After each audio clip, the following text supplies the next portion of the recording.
Going into a more granular level, General Petraeus set up some civil/military fusion cells in areas such as the rule of law and health and energy. Were you involved in that activity at all? Are there any lessons to be drawn from that? I wasn't so much involved in them. I mean, that was just when you got a huge, US, it's such a huge machinery, and his efforts were to align the different US pieces in it. You've got so much capacity within the military.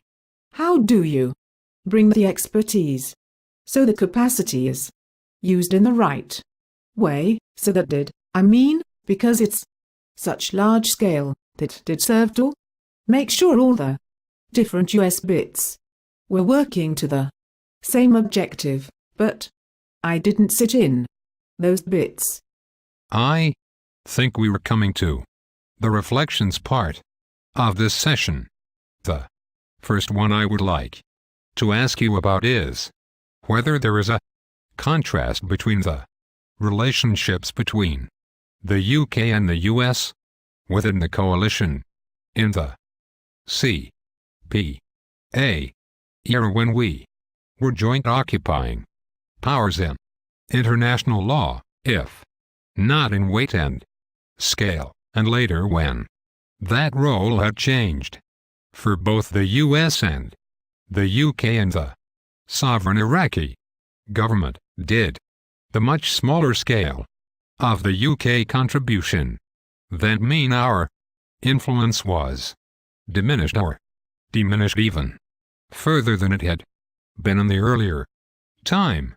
I am looking at influence in terms of strategic policy making. In 03-04, the Brits were co-located with the Americans in the Palace, and so there was every opportunity to be involved in all of those discussions, to be there, influencing the policy. There was one policy, I think.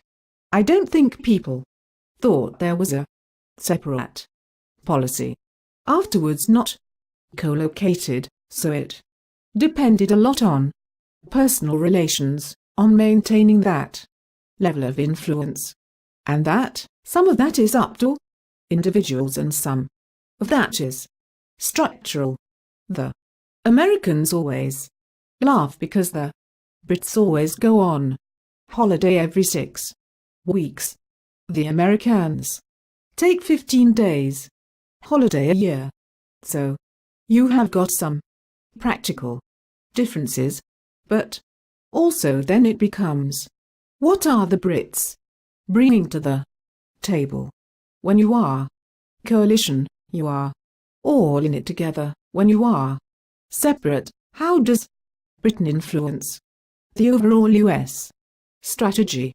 How do you make the European countries influence the US strategy? How do you get a common Western strategy? Thank you.